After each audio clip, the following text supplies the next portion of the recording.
It seems so logical what you're doing, right? But it wasn't being done. When people come to us and say, how much can I take?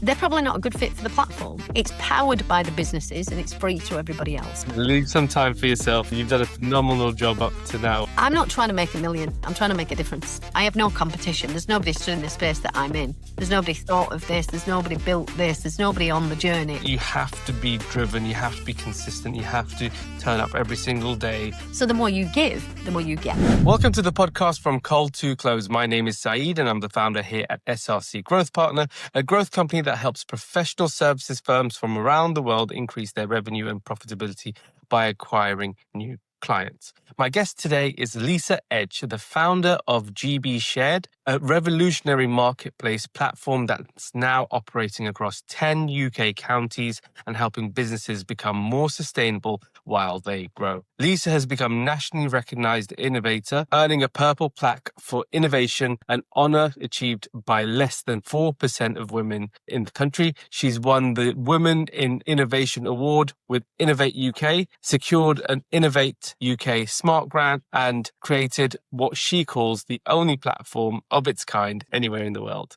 Lisa, welcome to the podcast. Well, thank you so much, Saeed. You make me sound much bigger and better than I am. Not at all, not at all. I'm looking forward to this conversation, although I did say innovate a lot in that intro. So it leans into the fact that you are an innovator, and that's why I'm really looking forward to having this conversation. You're doing something really different that you don't see very often, and you've been doing it for many years. And so for the viewers and listeners out there who might not know who Lisa Edge is or what GB Shared is, could you share a little bit more insight into you, yourself, your background, and the company itself? Of course. So, of course, I'm Lisa Edge. I am 51. Not good for a woman to reveal her age, but that is what it is. I'm a mother of 4. Grandmother of 2. I've been a foster carer for 10 years and I started out on a council estate in Bolton with no prospects, no qualification. So not the best advocate, I think, for being an innovator, but becoming a young mum gave me the drive because I made my son a promise that he would live and die in a better world than I brought him into. And that's what I've been trying to do ever since. Rough start, I think, Saeed, but a good set of values and grounding. I was born and raised in a really good community where we relied on local people and local infrastructures and local jobs, etc. And sadly, as I grew up, I felt like a lot of that had dispersed. In other words, it feels a bit more like the world is every man for themselves now, as opposed to us all helping each other out. And that's quite sad in my view. I didn't intend on doing something about that. I went on to work in the private sector for a number of years. I was in industry, working for utilities companies and legal firms and lots of other things along the way while I was finding my feet. And I found my way back into education. So I went back to college, first of all, and earned some qualifications and got into the private sector. And then I figured, well, look, I've got a job, I've got a house, I've got a car, I owe that to an education. Why don't I go back and get some more? So I did. I went back and earned my degrees and my stripes in teaching and management and computing and all sorts of things. And that, again, set me off in really good stead. In fact, I then joined the public sector. And I did almost 20 years as head of employer engagement. What I found was I was on the ground with businesses every day, listening to the challenges of where's the funding, where's the tenders, where's the training, what is Innovate UK, where's my right networking group, how do I find local talent? And when you're on the ground like that, you really do understand what's stopping people from growing. And I try to feed that back to public sector and say, look, our county's a little bit broken. We've got a lot of stuff here, but no glue that holds it all together. So they're really struggling. And, wouldn't it be nice if we all came together and worked collaboratively and shared it all out? And sadly, the response was, Lisa, only an idiot would try and connect this county. So step forward, idiot. I quit my job. I took voluntary redundancy from the public sector after 20 years. And I took 20 years worth of severance and built a platform, and I called it Lancashire, not Lancashire. It wasn't about sharing, it was about sharing. It was about bringing that old school community spirit back together, but using new technologies to do it. So I developed a digital platform and I worked with businesses to do that. And the idea is that those that wanted to join could share their jobs, their news, their events, funding, tenders, training, products, services, special offers, discounts, anything. And that the community could also get involved, but they could get involved for free. They could join the local talent pool, use a local supplier, find local funding. And it just meant that our communities came back together and started to share and rebuild that local infrastructure. If I'm honest with you, Saeed, it was a business platform and I had probably a lifetime to fill it up across Lancashire. There's 80,000 businesses here, but other counties slowly started to say, well, what if we were sharing too? And that's really when I went on the innovation journey, because I tested and trialled our model with Manchester, Cumbriashire, Yorkshire. It was a bit of a funny name, but it worked and people hung on to it. And we proved the exact same impact that if you bring a county together to work collaboratively and centralise resources, everybody benefits. In fact, as we looked at the data, because I came from public sector, we tracked and measured everything. And as I started to unpick the data as we were scaling, it was very obvious there was a huge green impact and nobody knew. So in other words, we'd shared thousands of jobs, but only with local people. We impacted on employment. We connected hundreds of businesses in the same county. That created local supply chains and kept more money and opportunity at local level, stimulated the economy, reduced carbon footprint. So the spin-offs were just huge. Businesses were helping charities and embedding social values. And so suddenly I could see that our platform wasn't just a business platform or a central platform. It's actually making businesses greener. And it was something they desperately needed. Because at the same time as that, climate change is here. We know it's here. We can't avoid it. The government are legally bound to climate change targets, and to make sure they hit them, they've now weighted tenders. So if businesses want to win tenders, they've got to prove their sustainable standing. And in some instances, up to 25% of a tender is based on your sustainability. Meanwhile, businesses don't know what sustainability is. They don't know where to start. They don't know where to go. And the government are asking them to jump through a green hoop with no support, no fundraising, no funding to support them, no workshops, no framework. And so I guess I had a bit of a realisation, which is, wait a minute, this isn't just bringing my county back together, it's having a sustainable impact. Off I go to a sustainable accreditor to ask them to have a look at the data and see if it really was having a sustainable impact. And he said to me, why are you not telling these businesses how green they're being? I said, because I didn't build a green platform, I built a sharing platform. Just happens to be green. Long story short, Saeed, I wanted to map our customer journey to his global accreditation because I wanted to reward the businesses that were already being green and just didn't know it. So there was an element of wanting to educate them, you're already reducing unemployment, and to reward them, thank you very much, you're a little greener. Because that puts them in a better position for the funding and tenders. And of course, we share them too. 100 million in funding we've shared now, and 10 billion in tender opportunities direct into the inbox of local businesses by county and by industry as well. So we have bid writers on there to help them write and win. And when I realised this, obviously what I needed to do was rebuild nationally. And that's where Innovate UK came in. So being from public sector, I'm aware of different funding streams and mechanisms, etc., etc. So I just used my research to find out any open calls. I saw the Women in Innovation was open and I applied and won for the suggestion. And obviously evidencing the data that thousands of businesses sharing in a county centralises resources, keeps it at a local level, rebuilds that local infrastructure and makes them green as well. So we really wanted to rebuild that nationally, but huge tech, a lot of money, a lot of effort, a lot of time. In fact, we probably lost a couple of years doing the research and development on this, so it stopped us from growing and commercialising until we'd done that. But Innovate UK were incredible at supporting us. I had my own innovation and growth specialist to offer advice and support along the way. I've been given lots of opportunities to join strategic events and groups that come with that. And yeah, we rebuilt nationally and launched GB Shared officially last year. And we're now opening 10 counties, empowering those businesses to drive their own change in their own region. Absolutely loved everything you said there. And there's a lot to unpack, I must say. But naturally, I think the point that I come back to is the fact that it seems so logical what you're doing, right?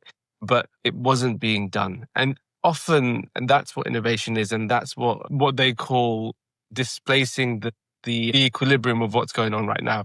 And with regards to the public sector, I think it's really interesting that your experience in the public sector led you to making a change or doing your bit to make the change. Your approach with regards to you're essentially compartmentalizing a really big national problem, right?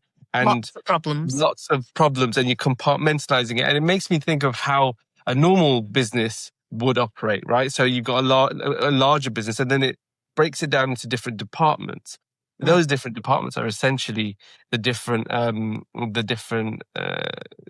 that make the districts whole. and elements exactly that end up sharing the resources with amongst them to make sure that that is as efficient as possible with it, whilst also helping everyone and being more collaborative. So it makes a lot of sense the way you've approached it. So walk us through it. Let's say a company wants to join, or a business owner wants to join the platform. What does that look like to them? How do they get that benefit? Like just in any old business coming in, what does that look like? Well, first of all, the platform is for anybody, not just businesses. It's there for communities. It's a B2C, a B2B. If you're elderly and want to find something, or if you're a young person looking for a job, it's got something for you. Obviously, the more businesses that join, the more public sector, private sector and third sector that get involved in sharing opportunities and content, the more the community get involved as well, because there's more opportunities to share with them. So we sort of split it down into 5 audiences. And I think what I could see was that 5 audiences were all taken from a county. You know, you had your community who were desperate for funding, housing, opportunities, education, training, things like that. So they were taken out of the county. And then you had your business community who needed suppliers, customers, events, marketing, all of that. So they were taken. Then you've got the third sector. They want volunteers, donations, fundraising. So they're taken. You've got the public sector who are looking for stimulated economies and empty shops and reduced unemployment. And then finally, you've got your young people, particularly since the pandemic, 16 to 24, that are desperate for opportunities on entrepreneurship, training, anything that re-engages them in society. But if we're all taking and there's no share pool, we've got a problem, because we're all taking. And that's what makes it every man for themselves. So by getting people to change their mindset to be a little more giving, then it works. So we've built a platform where the more you share, the more you grow and the greener you become. It's powered by the businesses and it's free to everybody else. So not every business will join us. Some come along and say, I don't want to join that. And we say, that's fine. It's not for everybody. We wish everybody would get involved because it can work for everybody. But for a traditional business, we chat to them all the time. And the first thing it is whether they're going to be a good fit. And I'm going to be honest with you, Saeed, I get a few people, especially now that we're scaling, how much can I take? And I say, I don't think you should join. It's not a taking platform, it's a sharing platform. So it should be how much can I give, not how much can I take. Because if you give, as in put your business on, it starts getting visibility, views, clicks, impressions, backlinks, SEO.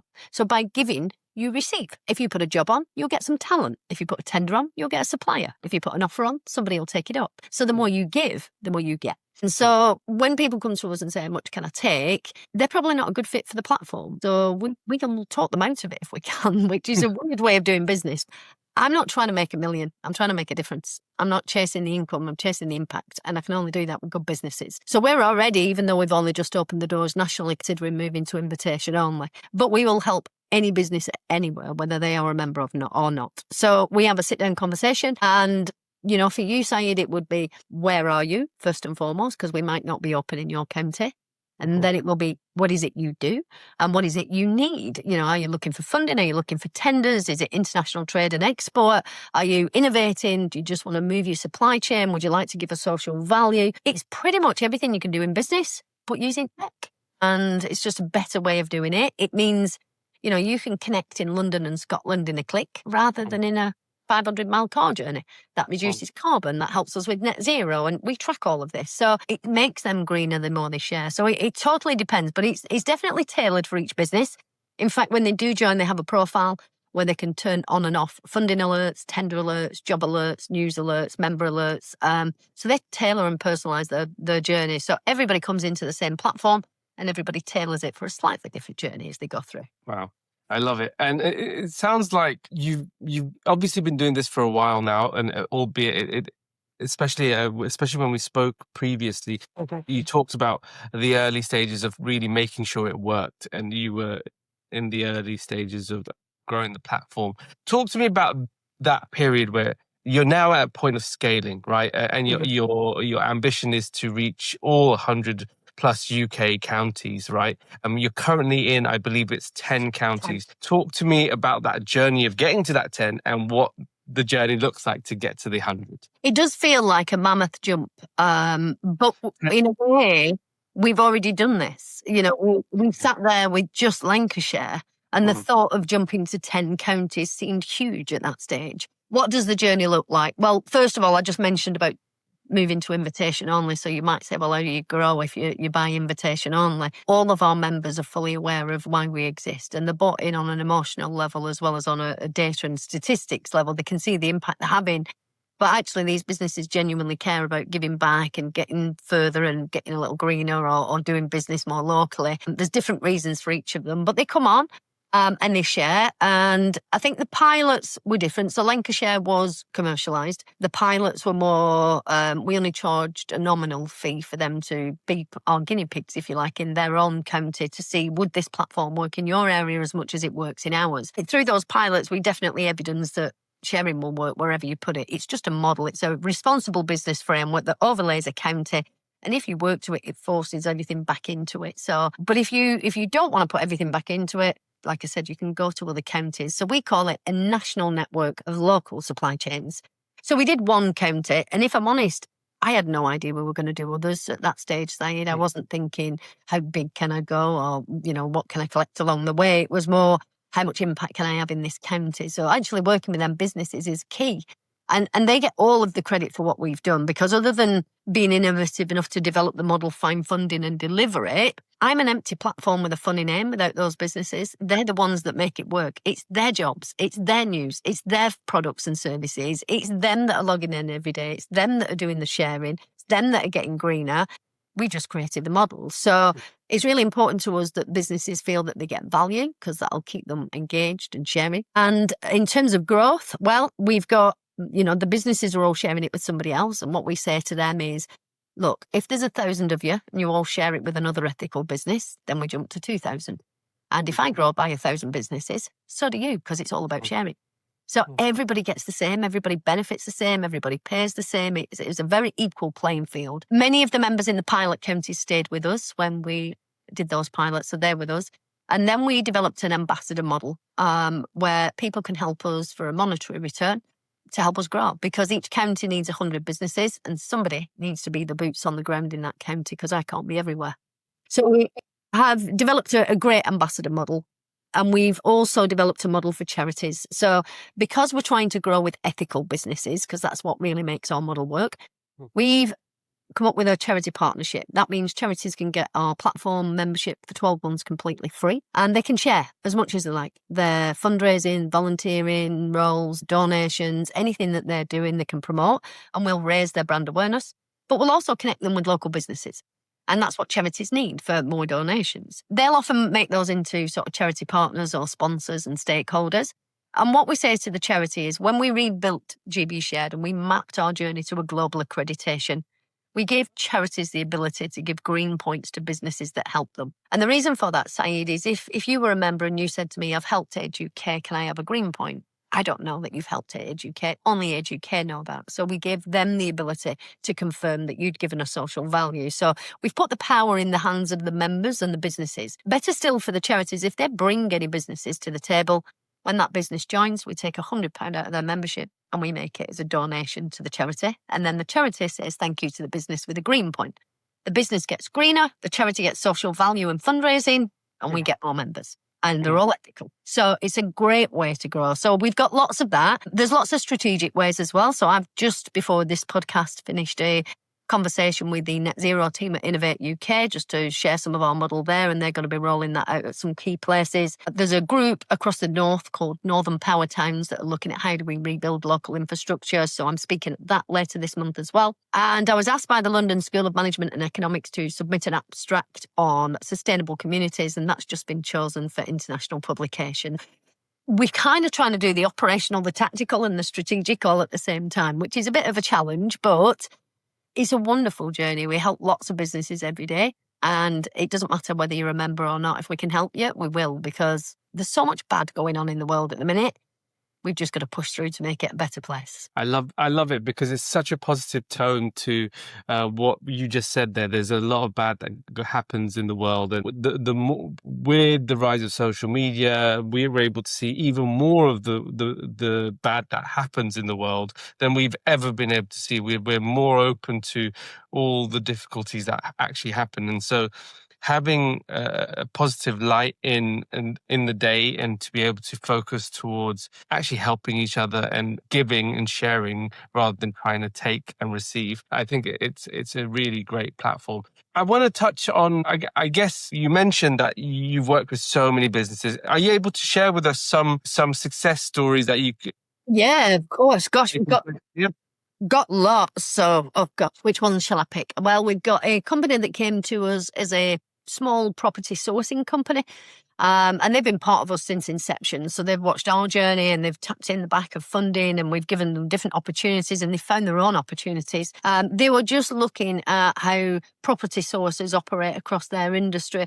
And they realised that there was no legislation, and actually people that source properties quite often get pulled into money laundering and things like that. Inadvertently, they're not doing it on purpose, by the way, but if you don't source properties properly, you can get put for money laundering. And they realised this and other things wasn't really, there was no cover for it, no recommendation, guidelines and things like that. They have now gone on to become NAPSA, the National Association of Property Sourcing Agents, backed by the Property Ombudsman. And they are the best to go in their industry for property. And we have a property section which they're in, and they help anyone in property to try and avoid money laundering and things like that. So that's one success. Another success, we had a company that had not been in business less than 12 months. They joined us. They were an energy company doing energy surveys, and they won some business to do a big quarry. Unfortunately, they weren't big enough to survey the entire quarry, so they asked if there were another member that may be a competitor but in a similar environment, and we linked them up with Green Technologies, another Lancashire business, who delivered the survey for them. So they worked together. Tens of thousands of pounds worth of business was done. And the third and final one I know that is very recent. We have a one-man band photographer that's just won a 2-year government contract. That, Saeed, is unheard of. Small businesses don't often win government contracts and tenders. So why did she win? It was for photography, which, again, the government doesn't often procure, but it was for a local university. And they are following, obviously, all of the public procurement rules, which is show us how sustainable you are, show us how you work locally, etc., etc. She was able to log into GB Shared and submit all of her statistics in terms of, here are my local supply chains, here's the social value I've added, here's the impact on my environment, here's how I work locally, ethically and sustainably, and I'm working my way towards an accreditation. Not only did she win, Saeed, she came top. She scored 100%. They couldn't mark her down on one single point. And to be able to get businesses like that who've been with us for a number of years, winning big contracts and getting secure 2 years worth of work for a one-man band is unheard of. And that is the difference that we're making every day, just by everybody working together. That story to me is just insane. It's incredible. And it's truly magic and power of the platform and what you've created. So it's a testament to what you've achieved. And I'm sure that as you roll out and scale into the other counties, it's only going to get bigger, and it's going to gain more awareness, and more people are just going to be jumping onto it. This section of the podcast I like to call the Entrepreneur's Room. And that's a series of questions I like to ask all of our guests to give our viewers and listeners an opportunity to understand how business owners and business leaders think and operate when running their business. So at this stage of the podcast, I always like to ask the same question, which is, how are you currently spending your days as a leader of the business? Days and nights, you mean, Saeed? Yeah, absolutely. Yeah, not just days. I mean, I get up with a good focus every day. My view on this, Saeed, is that life is for living and not just for working. And far too many of us spend the blessed 60, 70 years that we get with our head down and never quite claiming a pension that we've saved all our lives for. That's what happened to my dad. He died in my arms when I was 8 months pregnant. I was 25. It taught me at an extremely young age just how valuable life is and how short it is and how precious it is. And our job really is to try and add value while we're here and take some enjoyment out of it ourselves. And that's the balance that I try and create. So I give not 110, but 150% to my business every day. It's the first thing I do when I wake up. It's the last thing I do at night. The way I tend to split my day is 9 to 5 is very operational, at the desk, dealing with people, chatting away, talking to staff, talking to customers, moving the business along, picking up strategic conversations, etc. Evening, that tends to be where I shift my mindset. I come out of the office and I take the laptop, where somewhere mobile, to my safe space. I have a nice, comfortable space where I chill out every day. And really my brain then switches into creative mode. I have to separate the two because, can't be creative while I'm on the phone and things like that. So that's how I do it. very operational during the day. And then evening is when the creativity, that's when I'll look at what funding pots are out there, what's changing on the local or public or political agendas, what's going on across the globe. I always look at the bigger picture stuff, and my pastimes are slightly sad. The quantum physics, astronomy, and all sorts of things like that. So I like my brain to be challenged with big things that are probably unsolvable, if you like. I think I'm ever so slightly neurodiverse, and that's probably why I need my brain challenging. But yeah, very much every day, structured on the business, evening, all strategy. And how can I take it with a bit of balance in there with family? I love it. And I love how you break it up, and it makes a lot of sense because I have a lot of conversations with a lot of entrepreneurs, a lot of business owners on this podcast, and they typically say either they're focused too much on the day to day or they've completely taken themselves out of the day to day. But trying to find the balance of the two, they usually find themselves falling into the working in the business rather than on the business, right? Yeah. And it's so important to have a set period of time within your daily structure where it is, okay, I'm going and focusing on operations and operational things because that's how the business lives. But outside of that, if it's early mornings, late evenings, whatever it might be, you're thinking about what you can do actively to move the needle within the business, to drive the business forward, to see what's happening. So I think it's really interesting you said that. Yeah, and I guess it's those strategic things as well. You know, the abstracts with universities, international papers being published, going back to different departments at Innovate, you know, because you've got to remember if you contact Innovate and you're involved in them, even if you've won an award, you're not personally known by every department there. You're known by the team that delivers that particular award and a few others across there. So I've just been savvy in going back to sustainable teams, net zero teams, people, you know, circular economy teams, things like that, that align with my project. And they've not heard of me. And they're seeing what we're delivering, and they're in contact with a lot of strategic partners about how do we create solutions to this. So by reaching out and being proactive, even today, 2 of them have said, we really need to share this everywhere. People are looking for this, and you've already built it. And that's within Innovate, who gave me the funding in the first place. So, you know, don't leave stones unturned is my view. Get where water can't. Somebody once asked me, what are the barriers? I said, there are no barriers, just closed doors, and there's always another door somewhere. So, Oh, I love that one. I love that one. I'm taking that one. So as a leader of the business, it's obviously very important to look at how things move along. But what are the most important metrics for you when running the business? impact every time. Every single time. Are people getting value? And are we actually having the impact that we set out to do? And it's so funny because that's gone as far as I'm now on investor readiness programs. I mean, I've already set my retirement date, 55, Saeed, and I'm done. Doesn't matter what stage it's up to. And I don't mean done as in I'm going to put it on a shelf and walk away. I mean, I have been 150% operationally present in this business for quite some years, and I've got it to where I want it. Now it's just about scaling. So I've now narrowed down the time it's going to take me to scale, and I've got a plan for that. And, you know, it's about balance. I became a mum at a young age. I've done nothing but give my life to others. So my deal is with the universe, I want the last bit for me.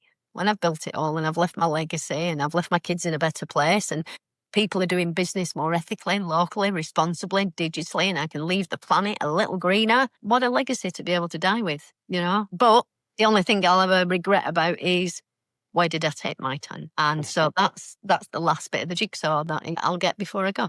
Leave some time for yourself. Leave some time for yourself. You've done a phenomenal job up to now, and you deserve some time to take for yourself. Thank you. Early retirement after working so hard, 100%, and really leaving an impact on the planet as well. 100%. Brilliant. Yeah. So I know you touched on it earlier with regards to some of the initiatives you do. We always ask this question in the sense that how are you currently growing the business? And I know you said you're scaling and you've done a few things. What specific activities are you doing to grow the business? Because each county's got its own identity, Lancashire, Manchester, Cumbria. We realised in Lancashire we'd stopped celebrating Lancashire Day, which was the day our county was founded back in 1295, I think it was, when Lancashire was recognised as a county, and we've not really celebrated it. So when we launched, we decided to launch on Lancashire Day. And we called it Lancashire Day. And we invited businesses of Lancashire to come and join us in celebrating our county and what we'd achieved. and 400 businesses joined us at our first event. And since then, we've continued. We paused a little bit during the R&D, but this year on the 27th of November is Lancashire Day. We'll be holding Lancashire Day and bringing hundreds of businesses together. And it's growing with some new members and different businesses, so they'll be sharing what they're doing too. We've obviously now got some great wins from businesses winning tenders now that the platform's fully built, so we're keen to share those successes as well. We've got a full suite of ambassadors in each of the 10 counties that we're in, and we've just attracted ambassadors for Lincolnshire, Lincolnshire, Staffordshire and Denbighshire in North Wales. So they're currently going through training so that they can open up in their counties as well. So the ambassador programme is a big one, and the share days is a big one. On the 1st of August, it was Yorkshire Day. So we went down to Yorkshire and we invited 100 businesses and we officially opened Yorkshire. And since then, businesses have started to join us. They're having conversations, they're coming through, they're getting on and they're starting to connect. We launched Yorkshire, our sustainable marketplace, at the National Coal Mining Museum. So in a place that we said goodbye to fossil fuels, we said hello to sustainability, which I think was a really nice touch. It's also a charity, so, the tickets were just donated to the museum so that they could keep going. And that was the first social value that Yorkshire gave. So it's already on its journey. And I don't have real worries about it, Saeed. First of all, I have no competition. There's nobody stood in the space that I'm in. There's nobody thought of this. There's nobody built this. There's nobody on the journey. I'm 8 years down the line. My vehicle's full and it's starting to pack up with more people. So we've already then gone through the process of building a national youth platform so all those businesses can share with them. We've also mapped it to a global accreditation, and there's only a handful of global accreditors. For somebody to try and catch us up now would take a lot of time and a lot of money, and you can't speed it up with money because you've got to work ground up with those businesses. So I'm not really worried about how it's going to go. I'm not in a rush to do it, although I do have a finite time for myself to sort of enjoy life. But somebody can take over. I can put somebody in charge of this. If we get investment, it'll very much be a social value investor because I'm more bothered about the impact than I am the income. And any investment conversations at the minute has all been about what can we charge and why are we undercharging? We're undercharging so everybody can afford it, so that people can actually get some equality and get the same opportunities that the privileged get as well. So, as I said, it's still very much driven with heart, and it's got the data and the statistics in. If you're a public sector bod and you like your stats, that is there in abundance. But it's still an evangelistic business, and it's there to make change, not anything else. Love it. I love it. You've been doing this for 8 years now, and you know exactly what you're doing. It's clear that this is your baby and you've worked hard. But as an entrepreneur, as a business owner, and as an impact maker, what is the biggest lesson you could share with us today, share with the audience and the listeners? I think you've got to count on you. Even though we build this with so many other people, you've got to be constantly driving it forward. I used to be the head of commercial, which meant bringing income in. And, that income has to go up year on year, and it gets virtually impossible when you get to a certain level. However, I always realised that there's a point where you sort of put your foot on the gas. And what I mean by that is how much stuff you put out. So whether it's marketing, whether it's engaging with customers, whether it's a presence online, whatever that may be, you've got your foot on the gas, making sure that keeps going. And as soon as we ever took our foot off, the income would dip. And I think, the biggest thing is consistency, either with the brand. I'm sure people must have thought as I was scaling so quickly with Lancashire, and then I sort of paused for the R&D of Manchester, Cumbria and the others just to see if it would work otherwise.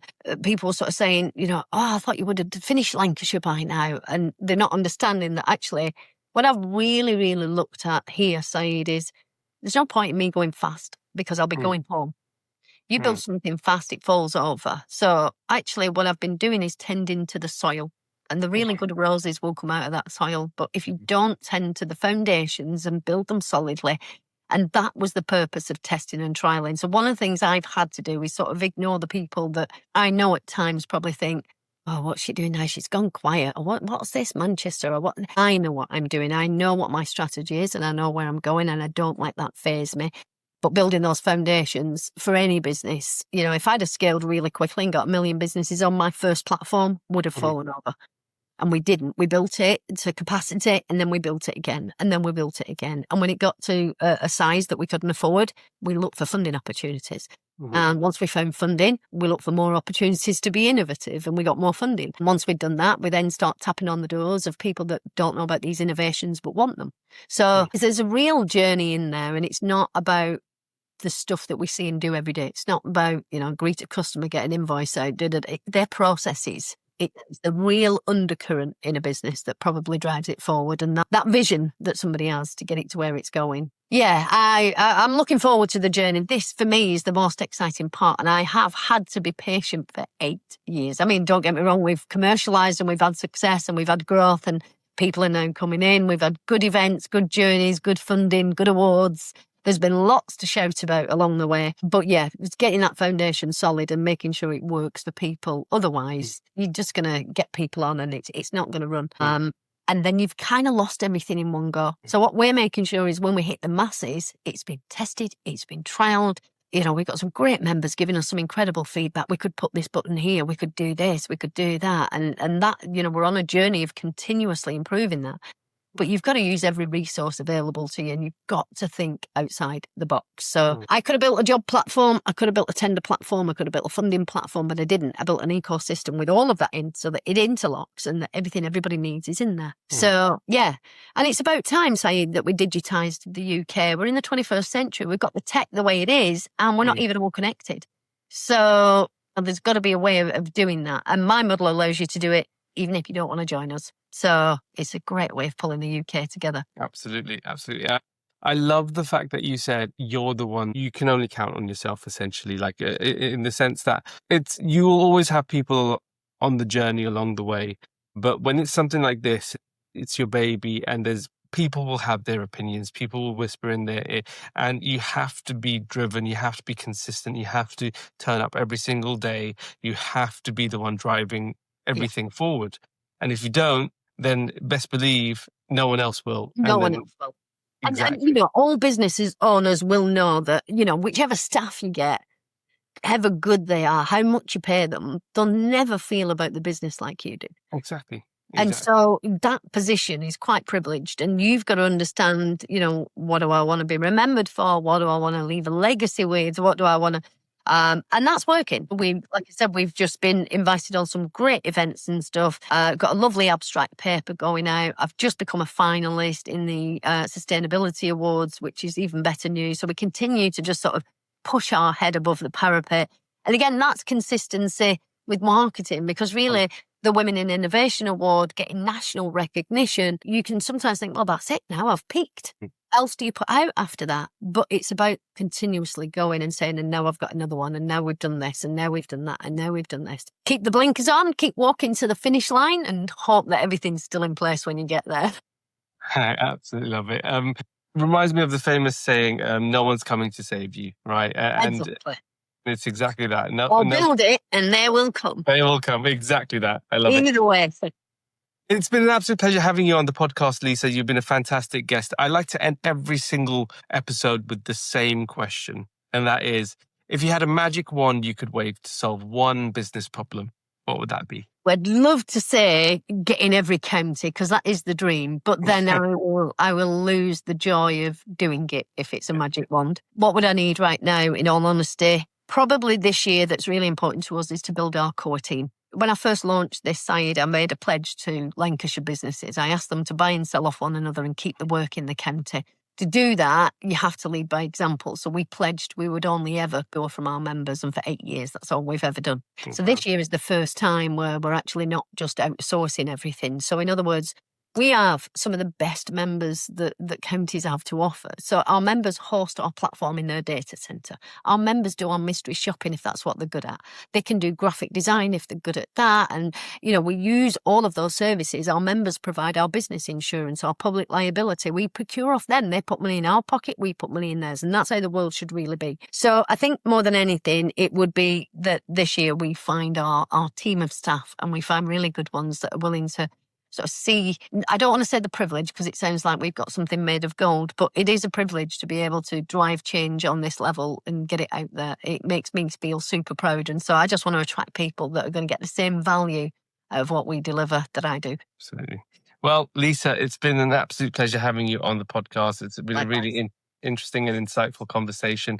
For all those out there who want to reach out and want to reach out to you, where would they go? Where would they need to find you? Or they can email us at hello@gbshared.co.uk, or they can visit gbshared.co.uk. In fact, if you Google GB Shared, we come out quite favourably on ChatGPT and all sorts of things.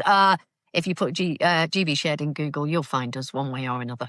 Fantastic. Well, again, thank you very much for today. And yeah, appreciate it. Thanks, Saeed. Absolute pleasure coming on, and thank you for letting me share with you. All right.